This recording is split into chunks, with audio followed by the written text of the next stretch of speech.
আপনারা জানেন যে আবাহনী ক্লাব বাংলাদেশের একটি ঐতিহ্যবাহী একটি ক্লাব এবং বাংলাদেশের মহামারান আবাহনীর যে দৌরাত্ম্য সেটা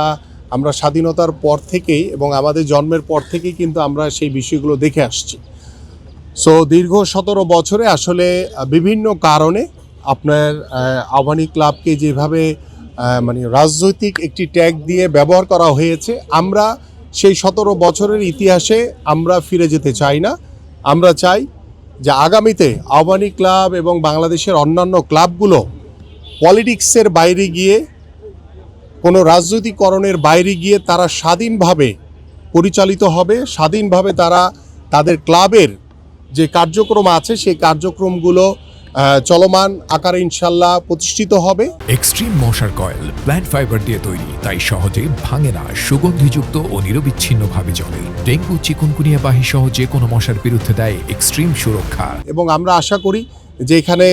তান্না ভাইয়ের মতো স্বনামধন্য ক্রীড়া সংগঠক, পিন্টু ভাইদের মতো ক্রীড়া সংগঠক, আমাদের মামুন ভাইদের মতো, আমাদের এখানে লোকমান ভাই সহ এবং আমাদের আশরাফ ভাই, আমাদের যে সাবেক ফুটবলার, আমার কোচ ছিলেন, এবং এখানে অনেক সতীর্থ খেলোয়াড়রা রয়েছে যাদের সাথে আমি নিজেই আবাহনী ক্লাবে 99-এ খেলেছিলাম এবং দীর্ঘদিন বাংলাদেশের ফুটবলে অংশগ্রহণ করেছি এবং এই দীর্ঘ সময় এই পথ চলায় মহারান এবং আবাহনীর এবং বাংলাদেশের ফুটবলের যে ঐতিহ্য কিন্তু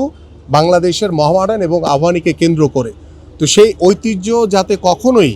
কোনো কারণে, রাজনৈতিক কারণে ভবিষ্যতে ব্যাহত না হয়, সেই বিষয়গুলো আমরা আজকে ইতিমধ্যে আমি আলোচনা করেছি এবং সেই আলোচনার ভিত্তিতে আমরা আশা করি যে বিগত সময় কি হয়েছে সেগুলো নিয়ে আমরা আলোচনা করব না, বাট আমরা সামনের দিকে এগিয়ে যেতে চাই যাতে সামনের দিকে আর কখনো কোনো ভুল না হয় এবং আবাহনী ক্লাব স্বাধীনভাবে পরিচালিত হবে এবং এখানে যারা অফিসিয়াল রয়েছেন তাদের মধ্য থেকে এই ক্লাব ম্যানেজমেন্ট নতুনভাবে সাজিয়ে কিভাবে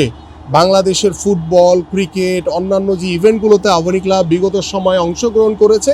সামনের দিকেও ঠিক একইভাবে তারা এগিয়ে যাবে এই প্রত্যাশা করি।